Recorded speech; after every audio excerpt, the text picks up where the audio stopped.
to think this is some kind of an upset, and these are two great coaches, two of the real top coaches in the game. They brought their team.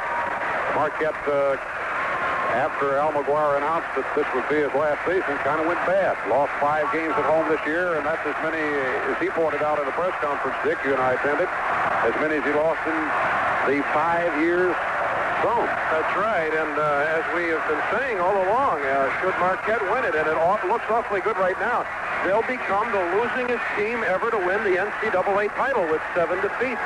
You know, teams peak. I've always believed that, and I think this Marquette team, maybe they wanted to try to win the big prize. Let's don't totally count North Carolina out, but certainly it doesn't look hopeful for them. But this team just, it had some close games, but it just seemed to peak once the tournament started. I know Coach Al McGuire was a little surprised he even was invited to the NCAA. Yeah, he had been talking in the Midwest quite candidly, Kaywood, that maybe his team didn't deserve to go with 5 games to play. They finished on the road, won 4 of them, and lost by 1 point to Michigan at Ann Arbor, and then won in the tournament. Their schedule included Louisville, Minnesota, Clemson, and Wake Forest. They've already defeated from the ACC. Notre Dame, Cincinnati, and Michigan, as well as Detroit. So they've played the best. They have.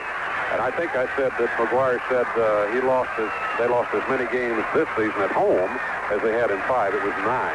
They lost 5 in the 9 seasons before that at home. All right, the boy, Jimmy Boylan is at the line. 1-1. The free throw's on its way. Good. He has the bonus shot. 64-55. 20 of 22. Marquette as a team, and that's some kind of free throw shooting. Boylan ready. Lets her fly. Rolling in. 65-55. 10-point lead. Here comes Zalgiris. Passes off. Davison close, flips it up. No good. Takes his own rebound. Puts it in. Boy, fighting it to the end. And North Carolina wants a timeout. With 11 seconds to go, there's just no hope for them.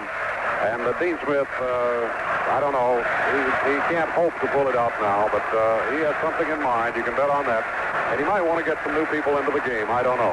65-57, Marquette with the lead. Just 11 seconds left. And Al McGuire, who announced just before the Louisville game, as a matter of fact, that this would be his last year as a coach. He's going into a private business where he's an officer in a company up in Milwaukee, and what a way to go out. You know, Coach John Wooden did it, but he didn't announce it quite as early. He announced it just before the championship game a couple of years ago. But that is something. Of course, Coach McGuire's never won the NCAA. He's been in the coaching profession a long time. He's won 11 consecutive years. He's won 20 games or more. And I don't know. It's just I think even something he couldn't have dreamed of. Well, he's averaged 25 wins for the last 11 seasons, and it's ironic. Tonight's win will be his 25th of the year. This year he came in 24-7. And, you know, the one thing I'd like to point out, Hank Raymond will be taking on quite a load. He's inheriting a defending national champion.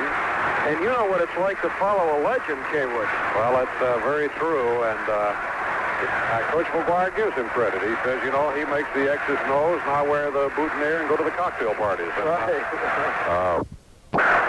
They say, you know, he's in his office about an hour a day during the season, but I don't know, he's done something right. And it's going to be a tough act to follow because he is a showman. And Raymond does not have nearly the outgoing personality that Al McGuire has, and it's going to take, I think, the fans and the media back in Milwaukee a little bit getting used to. All right, we're ready to go. Butch Lee will put the ball in play for the Warriors of Marquette, his team, with an 8-point lead and only 11 seconds left. Yeah, we got some new folks in there for Carolina. Davis is still in. Buckley is, we'll have to pick them up for you as we can. All right. Here is Rosenberger trying to get it down. And the foul is on Virgil, a young man who is in there. So Dean Smith, why he called the timeout, he wants to get some of his players who played very little this season, and he brings a lot of players to a game. He wants to let them play at a championship game. Rosenberger at the line. He's hit his only 2. Stands in for the 1-and-1. 8 seconds left. The fans are crowding around the playing area, and the referees have stopped the game in order to ensure that the players have room to operate and don't injure themselves or the fans. The fouls in this half, 14 against North Carolina to only 6 for Marquette. So a very tight half. Rosenberger rolls it in off the front edge of the rim. Draws the bonus. 66-57. Good again. 67-57. Carolina down quickly. And Walter Davis loses it out of bounds. Butch Lee cut him off. What are we supposed to fill these out, huh? Yeah, they're asking for the outstanding All right, player. there's Buckley knocking it down, and Carolina comes up with it. 3 seconds. Walter Davis goes up from 22. Got it. It counts.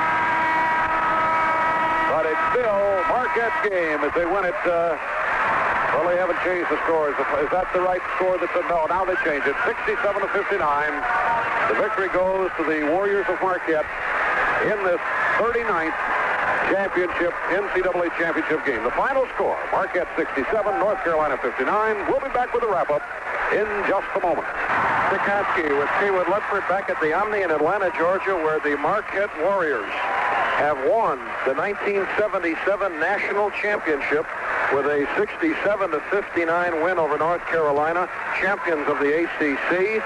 Marquette an independent, and as I said earlier in the show, only 3 independents since 1950 have won the NCAA, LaSalle, Loyola, and Texas El Paso. And so Marquette tonight has presented Al McGuire with quite a going-away present, a national championship. And Bernard Toon is over at the hoop to my left, cutting down the nets. The nets at the right end of the court have already been chopped down by the Warriors, the jubilant Marquette Warriors. Kaywood, they've asked us to pick an outstanding player in the tournament as well as an all-tournament team, and I haven't gotten to the all-tournament team, but my selection for MVP is Butch Lee. Well, Butch Lee had a fantastic first half, and then Carolina did a super job adjusting to him during the halftime intermission.